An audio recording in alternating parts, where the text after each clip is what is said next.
భయం వల్ల చాలామంది తమ ప్లాన్స్, కలలు, ఇష్టాలు అన్నీ ఎలా వదులుకుంటారో ఒక్కసారి ఆలోచించండి. నాకు స్కిల్ లేదు అని ముందే అనుకుని బాగా ఇష్టమైన ఉద్యోగానికి అప్లై చేయని స్టూడెంట్స్, ఉద్యోగం మారితే జీతం తగ్గుతుందేమోనని భయపడి నచ్చని ఉద్యోగంలోనే ఇరుక్కుపోయిన వర్కింగ్ ప్రొఫెషనల్స్, విమర్శిస్తారేమోనని భయపడి రాసిన కథను బయటకు తీయని రచయితలు. భయం చేసే పెద్ద మాయ ఏంటంటే అది మనల్ని మనం తక్కువగా చూసుకునేలా చేస్తుంది. నువ్వు చిన్నవాడివి, రిస్క్ తీసుకోకు, ప్రయత్నించకు అని చెవిలో గుసగుసలాడుతుంది. ఆ మాట వింటే మనలో ఉన్న టాలెంట్ తప్పనిపించి ఆశలు సన్నగిల్లుతాయి. జీవితంలో ఎక్కడో స్టక్ అయిపోయినట్టుగా ఉంటుంది. ఈ భయానికి పరిష్కారంగా రామాయణం మనకు హనుమంతుడిని పరిచయం చేసింది. ఆయన వానర ప్రముఖుడు, వాయుదేవుని కొడుకు. రామాయణంలో ఎన్నడూ ఆగకుండా సమస్యలు పరిష్కరించినవాడు. ఆయన సాహసాలు చదువుతుంటే ఏదో గొప్ప యాక్షన్ సినిమా చూసినట్టుగా ఉంటుంది. కానీ ఆ విన్యాసాలు, యుద్ధాల వెనక ఒక లోతైన నిజం ఉంది. అదేంటంటే మీరు అనుకున్న దానికంటే ఎక్కువ బలం మీలోనే ఉంది. దాన్ని గుర్తు తెచ్చుకుంటే, సరిగ్గా ఉపయోగిస్తే భయం మిమ్మల్ని ఏమీ చెయ్యలేదు. సో ఇప్పుడు మనం స్టూడెంట్స్, వర్కింగ్ ప్రొఫెషనల్స్, పేరెంట్స్ ఇలా ఎవరైతే కొన్నిసార్లు రెక్కలు విదిలించుకుని ఎగరాల్సిన సమయంలో స్తంభించిపోతారో వారందరికీ హనుమంతుడి పరాక్రమాలను డే టు డే టూల్స్ గా మార్చడం ఎలాగో తెలుసుకుందాం. హనుమంతుడి చిన్నతనమంతా విన్యాసాలతో నిండుండేది. వాయుదేవుడికి, అంజనాదేవికి పుట్టిన ఆయన నడక నేర్చుకోకముందే పరుగులు తీశాడు. మాట్లాడక ముందే పర్వతాలపై దూకగలిగేవాడు. ఒక సూర్యోదయ వేళ మెరుస్తున్న సూర్యుడిని పండనుకుని ఆకాశంలోకి దూకి దాన్ని తినడానికి ప్రయత్నించాడు. దానికి భయపడిన దేవతలు అతన్ని కిందకు పడగొట్టారు. ఇంద్రుడి వజ్రాయుధం అతని దవడకు తగిలి హనుమంతుడు అంటే విరిగిన దవడ కలవాడు అనే పేరొచ్చింది. ఆ తర్వాత స్పృహ కోల్పోతే బ్రహ్మ తిరిగి ప్రాణం పోసి చిరంజీవిని చేశాడు. మిగతా దేవతలు దీవించి అష్టసిద్ధులు ప్రసాదించారు. ఇక ఇంతటి చురుకైన పిల్లాడిని చూసి కొందరు ఋషులు అతను పొరపాటును చెయ్యకూడని పనులేమైనా చేస్తాడేమోనని భయపడ్డారు. దానికోసం వారొక చిన్న శాపాన్ని ఇచ్చారు. ఎవరైనా గుర్తు చేస్తే తప్ప నీ బలం నీకు గుర్తుండదు అని అన్నారు. దానికి ఫలితంగా ఒక మహాశక్తి సాధారణ వానర స్థాయికి పడిపోయి తాను తప్ప మిగతా వారందరూ బలవంతులే అని అనుకునే స్థితి వచ్చేసింది. ఇది ఎక్కడో రిలేటబుల్ గా ఉంది కదా. ఆ ఋషులిచ్చిన శాపం నుంచి వచ్చిన ఆలోచన గమనించారా? అలాంటి ఆలోచనే మనలో చాలా మందికి ఉంటుంది. ఎగ్జాంపుల్ కి రీసెంట్ గా నేను కలిసిన ఒక వీడియో ఎడిటర్ తనకు కంటెంట్ రైటింగ్ మీద చాలా ఇంట్రెస్ట్ ఉందని చెప్పాడు. కానీ బాగా రాస్తానో లేదోనని తనకే తెలియదన్నాడు. ఒకసారి ట్రై చేయమని చెప్తే మెల్లగా టైం తీసుకుని స్క్రిప్ట్ పూర్తి చేశాడు. చివరకు తాను కూడా ఎక్స్పెక్ట్ చేయని విధంగా ఇన్స్టాగ్రామ్ లో ఆ వీడియోకి మంచి రెస్పాన్స్ వచ్చింది. దీన్నే సైకాలజీలో ఇంపోస్టర్ సిండ్రోమ్ లేదా లెర్న్డ్ అండర్ కాన్ఫిడెన్స్ అని అంటారు. అంటే చాలా ఏళ్ల పాటు అలవాటు కొద్దీ లేదా సరైన అవకాశాలు రాకపోవడం, లేక ఎంకరేజ్ చేస్తూ ఎవ్వరూ మాట్లాడకపోవడం, లేదా ఫీడ్బ్యాక్ ఇవ్వకపోవడం వల్ల మనలోనే దాగిన స్కిల్స్. ఇలాంటి సిచ్యువేషన్ లో ఉన్న వాళ్లకు ఒక వేకప్ కాల్ చాలా అవసరం. రామాయణంలో హనుమంతుడికి వేకప్ కాల్ ఇచ్చిన వ్యక్తి జాంబవంతుడు. ఎవ్వరూ దాటలేని సముద్రాన్ని చూసి అందరూ నిరాశపడినప్పుడు జాంబవంతుడు హనుమంతుడి దగ్గరకు వెళ్ళి, మిత్రమా, నీ గురించి నువ్వు తెలుసుకునే సమయం వచ్చింది. నువ్వు వాయుపుత్రుడివి, సూర్యుడినే తినడానికి ప్రయత్నించిన వాడివి, ఎలాంటి సమస్యలైనా పరిష్కరించగలవు, లేచి సముద్రాన్ని లంఘించు అని తన గతమంతా గుర్తు చేశాడు. దానితో హనుమంతుడికి తన బలం గుర్తుకొచ్చి తన శరీర ఆకారాన్ని బాగా పెంచి రామకార్యాన్ని పూర్తి చేస్తానని భూమి కంపించే విధంగా వాగ్దానం చేశాడు. ఒక్క చిన్న వేకప్ కాల్ తో దాగి ఉన్న శక్తి వీరత్వంగా మారిపోయింది. ఇక్కడ మనం తెలుసుకోవాల్సిన విషయం, ప్రతి ఒక్కరికి ఒక జాంబవంతుడు కావాలి. అతను గురువు, కోచ్, నిజాయితీ గల స్నేహితుడు, ఇలా ఎవరైనా కావచ్చు. వీళ్ళు ఎవరూ లేరంటే మన సామర్థ్యాల గురించి నిజం చెప్పే లోతైన ఆత్మ పరిశీలన అంటే ఇంట్రోస్పెక్షన్ కూడా కావచ్చు. రామాయణంలో హనుమంతుడికి సంబంధించిన ఈ ఘట్టంలో ఒక్కొక్క మైనర్ ఇన్సిడెంట్ ని గమనిస్తే మన నిజ జీవితానికి ఉపయోగపడే విషయాలు కొన్ని ఉన్నాయి. నంబర్ 1, సముద్రాన్ని లంఘించడం. లంక 100 యోజనాల దూరంలో ఎన్నో క్రూర నీటి జంతువులున్న సముద్రం అవతల ఉంది. వానర సైన్యం దాని అలలు చూసి భయపడిపోయింది. హనుమంతుడు పర్వతమంత పెద్దగా ఆకారం పెంచుకున్న తరువాత లంకకు చేరే లోపు ప్రకృతి కూడా అతన్ని పరీక్షిస్తుంది. మైనక పర్వతం పైకి లేచి కొద్దిసేపు విశ్రాంతి తీసుకోమని ఆహ్వానిస్తుంది. హనుమంతుడు దానికి మర్యాద ఇస్తూ కేవలం పైపైన తాకి, ముందు కర్తవ్యం ముఖ్యం, అని ఆగకుండా దూసుకుంటూ వెళ్ళిపోయాడు. కొన్నిసార్లు డిస్ట్రాక్షన్స్ అనేవి కంఫర్ట్స్ రూపంలో ఎదురవుతాయి. అలాంటి అవసరం లేని ప్రతి అవకాశాన్ని గుర్తించి కృతజ్ఞతలు చెప్పి ముందుకు సాగండి. సురస నోరు పెద్దగా తెరిచి దేవతలు హనుమంతుడిని తన కడుపులోకి వెళ్ళమని ఆజ్ఞాపించారని చెబుతుంది. హనుమంతుడు ఆమె కన్నా పెద్దగా పెరిగితే సురస తన నోరుని మరింత వెడల్పుగా చేస్తుంది. అప్పుడు హనుమంతుడు బొటని వేలంత చిన్నగా మారి అలా ఒకసారి సురస నోట్లోకి వెళ్లి బయటకొస్తాడు. దీనివల్ల దేవతలు అప్పగించిన పని అయిపోతుంది. కొన్నిసార్లు సురస లాంటి పరిస్థితులు ఫేక్ రూల్స్ అనే రూపంలో ఎదురవుతాయి. వాటిని తప్పకుండా పాటించాల్సిందేనా లేదా తెలివిగా దాటేయొచ్చా అని ఆలోచించండి. సింహిక అనే రాక్షసి మాయాజాలంతో ఇతరుల నీడను పట్టుకుని ఆ వ్యక్తులను లాగేస్తుంది. అలానే హనుమంతుడిని పట్టుకుంటే దాని గుండెలు చీల్చి మళ్లీ ఎగురుతూ వెళ్లిపోతాడు. ఆఖరిగా లంకలో దిగి ఉరుములా గర్జిస్తాడు. అతని వెనుక సముద్రం అలలతో కదులుతూ ఉంటుంది. ఈ సింహిక లాంటివే మన శక్తిని, దృష్టిని జలగలాగా పీల్చేసే అలవాట్లు. సోషల్ మీడియాలో అవసరానికి మించి ఎక్కువ సమయం గడపడం, అనవసరమైన డిస్కషన్స్ ఇలాంటివి గుర్తించి వెంటనే వాటిని వదిలేయండి. ఇక నంబర్ 2, లంకలోకి రహస్యంగా వెళ్లడం. చీకటి పడిన వేళ హనుమంతుడు చాలా చిన్నగా మారి లంకలోకి ప్రవేశించాడు. అతను కాపలాదారులను, గోపురాలను లెక్కపెడుతూ రావణుడి రాజభవనాన్ని తన మనసులో గుర్తుంచుకున్నాడు. పచ్చని అశోకవనంలో సీతమ్మను చూసి ఒక చెట్టు పైకెక్కి కూర్చున్నాడు. ఆవిడతో మాట్లాడటానికి సరైన దారేంటో తెలుసుకునే వరకు ఆమెకు అతను శత్రువు కాదని, స్నేహితుడని తెలిసేలా రామనామ కీర్తన పఠించాడు. గట్టి ప్రిపరేషన్ ఉంటే ఎటువంటి పానిక్ ఉండదు. ఒక ఇంటర్వ్యూ, ఎగ్జామ్, కొత్త ప్రాజెక్ట్ మొదలు పెట్టడం, ఇలా దేనికైనా ముందు ఈగోని పక్కన పెట్టండి. నిశ్శబ్దంగా ఉంటూ ముందుగా పరిస్థితిని అర్థం చేసుకుంటూ వెళ్ళండి. ఇన్ఫర్మేషన్ సేకరించండి. నేమ్స్, కాన్సెప్ట్స్, ఎదురయ్యే ఇష్యూస్ ఇలాంటివన్నీ తెలుసుకోండి. సింపుల్ గా మొదలు పెట్టండి. మీ మాట వినేవారు నమ్మేలా సున్నితమైన దారిలో అడుగు వేయండి. నంబర్ 3, రావణుణ్ణి ఎదుర్కోవడం. సీతమ్మకు రామముద్రిక ఇచ్చిన తరువాత హనుమంతుడు అశోకవనంలో ప్రతి సైనికుడికి తాను కనిపించేలా చేసుకున్నాడు. సైన్యాధికారులను ఓడించి ఇంద్రజిత్తు వేసిన బ్రహ్మాస్త్రానికి తాను లొంగిపోవడానికి అనుమతించాడు. రావణుడి సింహాసన మందిరంలో ఒక దూతగా నిలబడ్డాడు. రావణుడు కోపంతో అతని తోకను కాల్చేయమని ఆజ్ఞాపించాడు. కాని హనుమంతుడు తన తోకకు అంటిన అదే మంటలతో లంకా నగరాన్ని తగలబెట్టాడు. ఆ తరువాత అది చల్లారడానికి సముద్రంలోకి దూకాడు.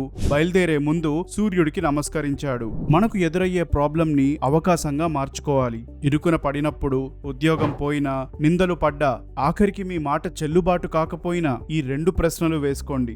మొదటిది, ఈ పరిస్థితిని నాకు అనుకూలంగా ఎలా మార్చుకోవచ్చు? ఎగ్జాంపుల్ కి, ఉద్యోగం పోతే అప్పటి వరకు ఆలోచించిన కెరియర్ ఐడియా అమలు చేయడానికి అవకాశం ఉందేమో. 2, ఒకవేళ నేనున్న పరిస్థితిలో బలంగా నిలబడితే ఎవరికి లాభం ఉంటుంది? హనుమంతుడి లంకాదహనం తర్వాత జరిగిన సంఘటనలతో విభీషణుడు వచ్చి రాముడి వైపు చేరాడు. అలా కష్టాల్లో ఉన్నప్పుడు ధైర్యం చూపిస్తే మనకు తెలియని మిత్రులు తెలియని విధంగా కలిసే అవకాశం ఉంది. నంబర్ 4, సంజీవని కోసం చేసిన ప్రయాణం. లక్ష్మణుడు స్పృహ కోల్పోయి ఉన్నప్పుడు సుషేణ అనే వైద్యుడు హిమాలయ పర్వతంపై దాగి ఉన్న 4 మూలికల గురించి చెప్పాడు. సమయం తరిగిపోతుంది. హనుమంతుడు ఉత్తరం వైపు దూసుకు వెళ్ళాడు. కాని ఆ మూలికలు అతనికి కనిపించలేదు. వాటిని గుర్తించలేకపోయాడు. ఇక యావత్ పర్వతాన్నే పెకిలించాడు. మొయ్యడానికి వీలుగా పెద్దగా మారి తెల్లవారక ముందే శిబిరానికి చేరుకున్నాడు. మొత్తానికి ఆ మూలికలు లక్ష్మణుడికి ప్రాణం పోశాయి. ఆ తరువాత హనుమంతుడు సూర్యోదయం కాకముందే పర్వతాన్ని తిరిగి దాని స్థానంలో ఉంచాడు. పని త్వరగా పూర్తి చేయాలి, కానీ క్వాలిటీ తగ్గకుండా చూసుకోవాలి. ఎగ్జాంపుల్ కి, మీరు పనిచేసే టీమ్ కి రాత్రికి రాత్రే ఒక ప్రోడక్ట్ ప్రోటోటైప్ కావాలనుకోండి. అప్పుడు మీరు తయారు చేసిన రఫ్ 3D ప్రింట్ ని వెంటనే పంపించేయండి. దాంతోపాటు సేఫ్టీ టాలరెన్సెస్ గురించి ఒక చిన్న నోట్, ఇంకా ఇంజనీర్స్ దాన్ని మెరుగుపరచడానికి అవసరమైన సోర్స్ ఫైల్స్ ని వాటికి జత చేయండి. పర్పస్ ఉంటే చేసే పనిలో వేగం ఉంటుంది. ధర్మంగా ఉంటే రూల్స్ కి అనుకూలంగా నడుచుకోవచ్చు. అప్పుడు హనుమంతుడు చూపించినట్టుగా ఈ రెండిటిని బ్యాలెన్స్ చేయొచ్చు. అయితే ఇక్కడ హనుమంతుడి ధైర్యానికి కారణాలేంటో చూద్దామా? భక్తి. హనుమంతుడు ప్రతి పనికి ముందు రామనామం పఠిస్తాడు. విజయాన్ని తనకు వచ్చిన ప్రశంసల ద్వారా కాదు, తాను చేసిన సేవ ద్వారా కొలుస్తాడు. నేను అనే అహంకారం చిన్నదైనప్పుడు ఫెయిల్యూర్ మన గుర్తింపుని గాయపరచదు. అప్పుడు ఆందోళన కంటే మన లక్ష్యం పెద్దదిగా కనిపిస్తుంది. స్పష్టత. మీరు ఎందుకు పని చేస్తున్నారో ఖచ్చితంగా తెలుసుకోవడం. జాంబవంతుడి మాటల తరువాత నేను సముద్రాన్ని దూకాలా వద్దా అనే సందేహం హనుమంతుడికి రాలేదు. అనుమానం అంటే గందరగోళం, కన్ఫ్యూజన్. లక్ష్యం స్పష్టంగా ఉంటే భయానికి ఎక్కడా చోటుండదు. ఇక వినయం. తనను తాను సరిగ్గా అంచనా వేసుకోవడం, గొప్పలు చెప్పుకోకుండా ఉండటం, ఎంత ఎదిగినా ఒదిగి ఉండటం. హనుమంతుడు తన విజయాలను రాముడికి, సుగ్రీవుడికి, సీతమ్మ పవిత్రతకు ఫలితమని చెప్తాడు. కాని తన స్వార్జితమని ఏ రోజు అనలేదు. అహంకారం ఉంటే దెబ్బతినడానికి భయం వేస్తుంది. అదే వినయం ఉన్న వారికి కోల్పోవడానికి పెద్దగా ఏమీ ఉండదు. ఇది అర్థమైతే భయమే ఉండదు. ఇక బుద్ధి. వేగంగా సందర్భానికి తగ్గట్టుగా ఆలోచించి దాన్ని ఆచరణలో పెట్టడం. హనుమంతుడు అవసరానుసారం తన శరీర ఆకృతిని మార్చుకుంటాడు. ఇదంతా ఇట్టే క్షణాల్లో చేసేస్తాడు. సమస్యలు పరిష్కరించుకోవడంలో బిజీగా ఉంటే మనసులో ఆందోళనకు అవకాశం తగ్గుతుంది. ఆత్మనిగ్రహం. ఇంద్రియాలు మనల్ని కంట్రోల్ చేయకుండా మనం వాటిని నియంత్రించడం. హనుమంతుడు లంకలో ఎంతో గొప్పగా ఉండే బంగారు భవనాలను ఏమాత్రం పట్టించుకోడు. తన లక్ష్యంపైనే దృష్టి పెడతాడు. కోరికలు మనమేదో కోల్పోతామనే భయాన్ని కలిగిస్తాయి. అవే కోరికలు తక్కువైతే భయం కూడా తగ్గుతుంది. ఇక మన డైలీ లైఫ్ కి ఉపయోగపడే హనుమంతుడి అలవాట్లు. నంబర్ 1, మీ బలాన్ని గుర్తించే వ్యక్తిని కనుక్కోండి. ఒక 5 నిమిషాలు ప్రశాంతంగా కూర్చోండి. మీ బలాన్ని ఎప్పుడూ గుర్తించే 3 వ్యక్తులు, వాళ్ళు మీ ఫ్రెండ్స్, టీచర్స్ లేదా కలీగ్స్ ఎవరైనా కావచ్చు. వారి పేర్లు లిస్ట్ అవుట్ చేయండి. వాళ్లల్లో ఒకరికి టెక్స్ట్ చేయండి లేదా కాల్ చేసి నాలో నువ్వు చూసే ఎబిలిటీ ఏంటో చెప్పు, కానీ అది నేను పెద్దగా పట్టించుకోనిది అయి ఉండాలి అని అడగండి. వాళ్ళిచ్చిన రిప్లైని మీరు ప్రతి ఉదయం చూసే చోట ఒక స్టిక్కీ నోట్ మీద రాసి అతికించండి. ప్రతిరోజు ఆ మాటల్ని పదే పదే చదవడం వల్ల హనుమంతుడికి జాంబవంతుడిచ్చిన బూస్టప్ లా మీ లోపల అప్పటికే ఉన్న పవర్ ని ఆ మాటలు మీకు గుర్తు చేస్తాయి. ఇది నెల రోజుల్లో మీ లోపల మిమ్మల్ని విమర్శించే ఇన్నర్ క్రిటిక్ ని తగ్గిస్తుంది. ఎందుకంటే బయట నుండి వచ్చే నిజమైన వాయిస్ ఇప్పుడు మీకు పెద్దగా వినిపిస్తుంది. నంబర్ 2, ఒక సముద్ర లంఘనం లాంటి లక్ష్యాన్ని పెట్టుకోండి. మిమ్మల్ని భయపెట్టే ఒకే ఒక్క గోల్ ని పేపర్ మీద రాసుకోండి. అది హనుమంతుడు దాటిన సముద్రంలా పెద్దదిగా అనిపించినా సరే, ఎగ్జాంపుల్ కి ఇప్పుడు నాకున్న ఐడియాని ఎగ్జిక్యూట్ చేయాలి లేదా నా మొదటి 5K రన్ పూర్తి చేయాలి. ఆ లక్ష్యం నుంచి ఒక చిన్న వంతుని ఈ రోజు రాత్రికల్లా మీరు చేసే పనుల్లో ఒక భాగంగా చేర్చుకోండి. మీ ఐడియాకి సంబంధించిన ప్రెజెంటేషన్ లో ఒక స్లైడ్ ప్రిపేర్ చేయడం, ఒక 1/2 కిలోమీటర్ జాగింగ్ చేయడం, ఒక ట్యూటోరియల్ చూడడం, ఇలాంటివి ఏవైనా సరే ప్రతి సాయంత్రం ఒక కొత్త చిన్న యాక్షన్ తీసుకోండి. చిన్న చిన్న యాక్షన్స్ చేస్తూ 4 వారాల పాటు ఇలా అడుగులు వేసుకుంటూ వెళ్తే ఇంపాసిబుల్ అనుకున్న పెద్ద గోల్ కాస్త అచీవ్ చేయగలిగే చిన్న చిన్న మినీ గోల్స్ గా మారుతుంది. ఈ మొమెంటం మనలో ఉన్న భయాన్ని తగ్గిస్తుంది. నంబర్ 3, ఎవరికీ తెలియకుండా రీసెర్చ్ చేయండి. ఏదైనా పెద్ద టెస్ట్, మీటింగ్ లేదా ఆడిషన్ కి వెళ్లే ముందు టైమర్లో ఒక 10 నిమిషాలు పెట్టుకుని దానికి సంబంధించిన విషయాలు సేకరించండి. అంటే గత ఎగ్జామ్ ప్యాటర్న్స్, క్లయింట్ కి ఇష్టమైన ప్రాజెక్ట్, ఆడిషన్ ప్యానెల్ స్టైల్ ఎలా ఉంటుందని చెప్పే ఇన్ఫర్మేషన్, ఇలా ఏదైనా కావచ్చు. ఈ రీసెర్చ్ గురించి ఎవ్వరికీ చెప్పకుండా మీ వరకే ఉంచండి. ఇటువంటి బ్యాక్ స్టేజ్ నాలెడ్జ్ తో ముందుకు వెళ్లడం వల్ల ఆందోళన తగ్గుతుంది. ఎందుకంటే హనుమంతుడు లంకలోకి వెళ్లే ముందు దాన్ని స్టడీ చేసినట్టుగా మీరు ఇకపై గెస్సింగ్ మోడ్ లో ఉండరు. ఒక రోడ్ మ్యాప్ తో పనిచేస్తారు. నంబర్ 4, ఎదురు దెబ్బలను అవకాశాలుగా మార్చుకునే జర్నల్. ప్రతి రాత్రి రోజులో మీకు కలిగిన ఒక ఫ్రస్ట్రేషన్ ని నోట్ చేయండి. దాని పక్కన టుడేస్ హిడెన్ ఫ్యూయల్ ఈజ్ అనే సెంటెన్స్ ని పూర్తి చేయండి. ఆ ఎంటీ స్పేస్ లో ఆ రోజుకి మీరు గమనించిన మంచి, ఎలా అంటే ఆలస్యమైన ట్రైన్ వల్ల మీకు చదువుకోవడానికి దొరికిన టైం, లేదా ఎవరైనా విమర్శించినప్పుడు ఆ విమర్శల్లో మీ ప్లాన్ కి సంబంధించిన ఒక వీక్ స్పాట్ ని కనిపెట్టడం. ఇలా ఏదైనా సరే ప్రాబ్లమ్స్ లో వాల్యూని వెతకడం వల్ల మన బ్రెయిన్ కొత్తగా ఆలోచించడం మొదలు పెడుతుంది. 4 వారాల తరువాత ఏదైనా ఎదురు దెబ్బ తగిలినప్పుడు దానిలో ఉన్న మంచిని మీకు మీరుగా వెతకడం గమనిస్తారు. ఇది సరిగ్గా హనుమంతుడు కాలుతున్న తోకను ఒక ఆయుధంగా ఎలా మార్చుకున్నాడో అలాగే ఉంటుంది. నంబర్ 5, సేవలో నిమగ్నం అవ్వండి. మీరు విజయం సాధిస్తే ఎవరు లాభపడతారో లిస్ట్ అవుట్ చేయండి. మీ టీం, ఫ్యామిలీ, లేదా మీరు ప్రేమించే వ్యక్తి, లేదా ఏదైనా కాజ్. ఒక కష్టమైన పనిని మొదలుపెట్టే ముందు కళ్ళు మూసుకొని 10 సార్లు ఊపిరి తీసుకుంటూ వారి ముఖాలను ఊహించుకోండి. ఈ క్విక్ రిచువల్ మనసును నేను ఓడిపోతే ఎలాగా అనే ఆలోచన నుంచి నేను ఎలా సహాయపడగలను అనే ఆలోచన వైపు నడిపిస్తుంది. మీ పనిని మీ ఇగో కంటే పెద్దదనిపించే దేనికైనా ముడిపెట్టడం వల్ల భయం తగ్గుతుంది. నెల రోజుల తరువాత కష్టంగా ఉన్న రోజుల్లో కూడా మీకు మోటివేషన్ పెరుగుతుందని గమనిస్తారు. ఎందుకంటే అప్పుడు మీ మూడ్ కాదు, మీ డ్యూటీ మిమ్మల్ని ముందుకు నడిపిస్తుంది. నంబర్ 6, సింగిల్ డిసిప్లిన్ అనే అలవాటు చేసుకోండి. మీకు కాస్త కష్టంగా అనిపించినా సాధించగలిగే ఒక చిన్న ఆత్మ నిగ్రహ చర్య అంటే యాక్ట్ ఆఫ్ సెల్ఫ్ కంట్రోల్ ని ఎంచుకోండి. భోజనం చేసేటప్పుడు స్మార్ట్ ఫోన్ ని దూరంగా పెట్టడం, నిద్ర లేవగానే కాస్త వాకింగ్ చేయడం, లేక నిద్రపోయే ముందు 5 నిమిషాల పాటు సైలెంట్ బ్రీతింగ్ లాంటివి చేయడం. మీరు ఆ మాట నిలబెట్టుకున్న ప్రతిసారి క్యాలెండర్లో ఒక చెక్ మార్క్ చేయండి. కనిపించే ఈ వరుస విజయాలు డిసిప్లిన్ పట్ల గౌరవాన్ని పెంచుతాయి. 4 వరుస వారాల్లో చిన్న చిన్న విజయాలు సాధించడం వల్ల మన మసిల్ ఆఫ్ విల్ పవర్ పెరుగుతుంది. పెద్ద పెద్ద ధైర్యవంతమైన పనులు కూడా సహజంగానే చేసేయగలం అని అనిపిస్తుంది. చివరిగా ఈ విషయాలు గుర్తుంచుకోండి.